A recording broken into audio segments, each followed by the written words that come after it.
ముఖ్యంగా ఈ రోజున మరి ఇక్కడ రావటానికి ముందుగా మరి చంద్రబాబు నాయుడు గారు, మన జాతీయ అధ్యక్షుడు నారా చంద్రబాబు నాయుడు గారు ఒక గౌరవాన్ని ఇచ్చే కాపు మహిళగా, మరి ప్యాలిటీ బ్యూరో మెంబర్గా, అలాగే ఇప్పుడు ఎన్ని ఎలక్షన్ ఉమ్మడి జిల్లాలో మరి ఇన్ఛార్జిగా కూడా పెట్టడం జరిగింది.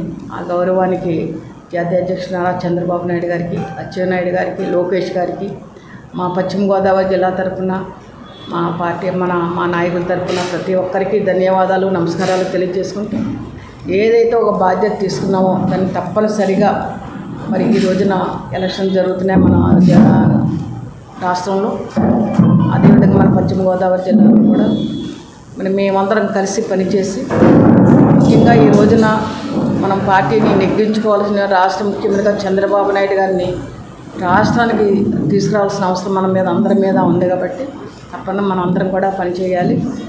మరి మేమందరం మమేకమయ్యి పనిచేసే విధంగా కార్య ఉంటుందని తెలియజేసుకుంటూ, ముఖ్యంగా ఇక్కడ నరసాపురం నియోజకవర్గం తీసుకుంటే జనసేన కూటమిలో తెలుగుదేశం పార్టీ, అలాగే జనసేన పవన్ కళ్యాణ్ గారు, అలాగే మరి బీజేపీ నరేంద్ర మోడీ గారి కూటమిలో ఇక్కడ జనసేనకి ఇవ్వడం జరిగింది.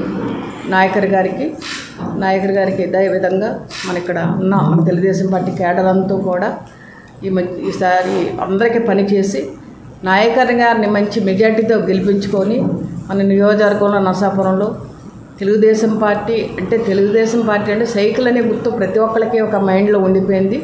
ఈ రోజున మనందరం కూడా ఇప్పుడే చెప్తున్నారు, నేను అడిగాను ఇప్పుడే రామరాజు గారిని కానీ, మన నాయుడు గారిని కానీ, రవి గారిని కానీ, ప్రతి ఒక్కళ్ళు ఇంటింటికి వెళ్ళి జనసేన గుర్తు గ్లాసు, అదేవిధంగా మన ఎంపీగా కూడా నరసాపురం ఎంపీగా మరి శ్రీనివాస వర్మ గారు మన భీమవరం క్యాండిడేట్, ఆయన స్వస్థలం, ఆయన కూడా ఎంపీగా ఇవ్వడం జరిగింది. కాబట్టి ఆయన గుర్తు కమలం, తప్పనిసరిగా కమలం మన గ్లాసు జనసేన క్యాండిడేట్ అనేది ప్రతి ఒక్కళ్ళు మనం ప్రజల్లోకి తీసుకెళ్ళగలగాలి తప్పనిసరి. ఎందుకంటే తెలుగుదేశం క్యాడర్ అంతా కూడా దాదాపు 5 సంవత్సరాలుగా మనం అధికారం లేకపోయినా ప్రతిపక్షం ఉన్నప్పటికీ కూడా ఎన్నో రకాలుగా మరి నాయకులందరూ కూడా ఫేస్ చేశారు, కేసులు పెట్టించుకున్నారు, ఎన్నో దౌర్జన్యాలకు ఎగురయ్యారు, అన్నీ తెలిసిన విషయాలే. 5 సంవత్సరాలు ప్రతి అధికార పార్టీతో పోరాడి ఈ రోజున మనం అందరం కూడా పనిచేసి మేనిఫెస్టోగా పవన్ కళ్యాణ్ గారు, చంద్రబాబు నాయుడు గారు, బీజేపీ కలిసి ఒక మేనిఫెస్టో కూడా ఇవ్వడం జరిగింది.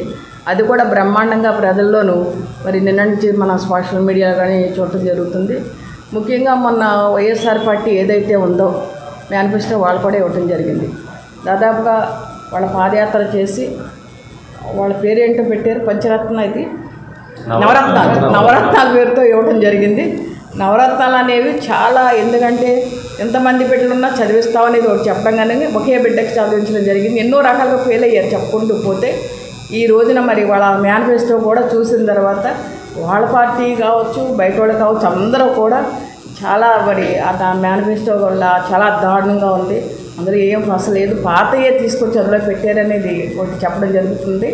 అలాగే ఇప్పుడు ఉమ్మడి మేనిఫెస్టోగా తెలుగుదేశం పార్టీ, జనసేన, బీజేపీ కలిసి నేను మేనిఫెస్టో చూసి ప్రతి ఒక్కళ్ళు కూడా అన్ని వ్యవస్థల్లోనూ న్యాయం జరుగుద్ది ఈ మేనిఫెస్టో వల్ల ప్రతి ఒక్కళ్ళని స్పందించి ముందుకు రావడం జరిగింది. కాబట్టి ప్రత్యేకించి అందరికీ కూడా ధన్యవాదాలు తెలియజేసుకుంటూ, అదేవిధంగా ఈ నరసాపురం నియోజకవర్గంలో తెలుగుదేశం, బీజేపీ మరి అలాగే ఉమ్మడి అభ్యర్థిగా ఎవరైతే ఉన్నారో జనసేన అభ్యర్థిగా నాయకర్ గారికి మంచి మెజార్టీ ఇచ్చి మనందరం కూడా పనిచేసి నెగ్గించుకుని మంచి మెజార్టీ ఇవ్వాలని ఈ సందర్భంగా కోరుకుంటూ, ఇక్కడికి విచ్చేసినప్పుడు మీరు అందరూ చూపించిన అభిమానానికి మరొకసారి ధన్యవాదాలు తెలియజేస్తూ సెలవు.